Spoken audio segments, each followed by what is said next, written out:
एक ऐसा बच्चा जो एक अंधेरी कोठ में पैदा होता है, उसने कभी चॉकलेट नहीं खाया, कभी इंटरनेट नहीं चलाया और आजादी क्या होती है उसे मालूम तक नहीं। ये कोई कहानी नहीं बल्कि नॉर्थ कोरिया के कैंप 14 में पैदा हुए शिन डोंग ह्यूक की असली जिंदगी है। लेकिन क्या आपने कभी सोचा है कि एक पूरा देश 21वीं सेंचुरी में इतनी घुटन में कैसे जी रहा है? आज हम सिर्फ नॉर्थ कोरिया की बात नहीं करेंगे बल्कि उससे केवल गुमान और उस खौफनाक डिक्टेटरशिप की बात करेंगे जिसने लाखों लोगों की जिंदगी तबाह कर दी।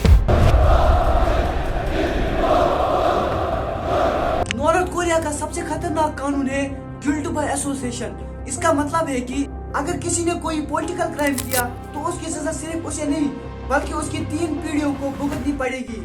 क्राइम दादा ने किया लेकिन सजा पोते तक को भुगतनी पड़ती है। शिन ने अपनी आंखों के सामने अपनी मां को फांसी और अपने भाई को गोली लगता देखा। क्यों? क्योंकि उन्होंने भागने का प्लान बनाया था। यहाँ का कानून इतना सख्त है कि भाई अपने बहन पर और बेटा अपने बाप पर भरोसा नहीं करता, क्योंकि कोई भी सीक्रेट पुलिस का खबरी हो सकता है। यहाँ ब्रेन वॉशिंग पैदाइश से शुरू हो जाती है। जब बच्चा बोलना सीखता है तो उसे माँ बाप से पहले सुप्रीम लीडर का शुक्रिया अदा सिखाया जाता है। हर घर, हर स्कूल और हर दफ्तर में किम इल सुंग और किम जोंग इल की तस्वीर होनी लाजमी है। इन तस्वीरों को साफ करने के लिए एक अलग मखसूस कपड़ा होता है। 2020 में एक दिल दहला देने वाला केस हुआ। एक माँ को जेल भेज दिया गया क्योंकि उसने अपने जलते हुए घर से किम की फैमिली की फोटो निकालने के बजाय अपने 2 बच्चों की जान बचाई थी। सरकार के लिए वो तस्वीरें बच्चों की जान से ज्यादा कीमती थी।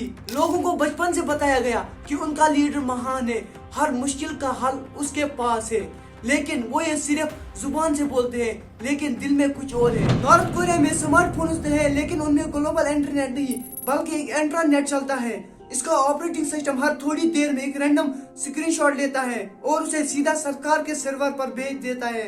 पहले तो लोग चाइना से स्मगलर डीवीडी प्लेयर्स यूज करते थे। पुलिस अचानक किसी इलाके की बिजली काट देती थी ताकि डीवीडी प्लेयर के अंदर डिस्क फंस जाए और वो भागने से पहले उसे निकाल न सके। आज वही जगह यूएसबी सिटीजन ने ले ली है। Even though North Koreans lack internet connections, they can watch smuggled movies and TV shows on their computers or on Chinese video players with USB ports like these called Notel. अगर किसी के पास Korean drama या music मिल गया तो सजा सिर्फ एक है, हार्ड लेबर कैंप, जहां से आना नामुमकिन है। इस देश ने अपने नागरिकों को धर्म या जात पर नहीं बल्कि वफादारी पर बांटा है। इसे कहते हैं सोंगबोन सिस्टम।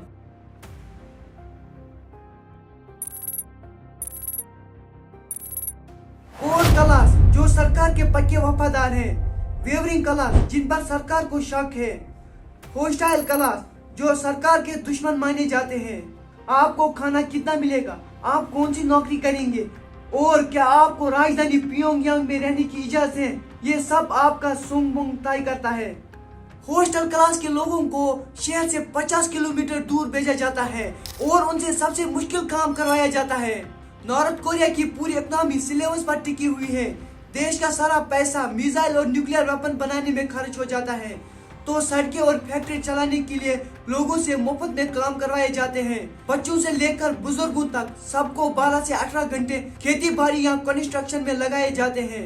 इतना ही नहीं, किम जोंग उन ने अपने हजारों नागरिकों को रशिया और चाइना जैसे देशों में भेजा हुआ है। ये लोग दिन रात काम करते हैं लेकिन उनकी 90% सैलरी सरकार के खजाने में जाती है। ये दुनिया का सबसे बड़ा स्टेट स्पॉन्सर्ड स्लेवरी नेटवर्क है। लेकिन हर अंधेरे के बाद सुबह होती है। नॉर्थ कोरिया में एक साइलेंट रिवॉल्यूशन चल रहा है और उसे चला रही है वहाँ की औरतें।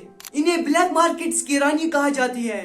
जब 90s में सरकार खाना नहीं दे पाई तो औरतों ने चाइना से स्मगलर सामान भेजना शुरू किया। इन मार्केट्स में अब सिर्फ अनाज नहीं बल्कि बाहर की दुनिया की जानकारी भी बिकती है। साउथ कोरियन मूवीज ने उनका दिमाग खोल दिया है। अब उन्हें लग रहा है कि उनका देश जन्नत नहीं बल्कि एक जेल है। जब लोग साथ बैठकर चुपकर मूवीज देखते हैं तो उनके बीच वो ट्रस्ट पैदा होता है जो सरकार ने खत्म कर दिया था। नॉर्थ कोरिया की दास्तान हमें याद दिलाती है कि आजादी की कीमत क्या है। जब तक डर है तब तक तानाशाही है। जिस दिन ये डर ट्रस्ट और यूनिटी में बदल गया उस दिन कोई भी दीवार इस देश को कैद नहीं कर पाएगी। उम्मीद है कि यह वीडियो आपको पसंद आई होगी। अगर पसंद आई या कुछ भी इंफॉर्मेशन मिले तो लाइक सब्सक्राइब कमेंट जरूर करना और कमेंट में यह भी बताना कि अगला वीडियो किस पर बनाऊं। मिलते हैं नेक्स्ट वीडियो में, तब तक के लिए बाय बाय।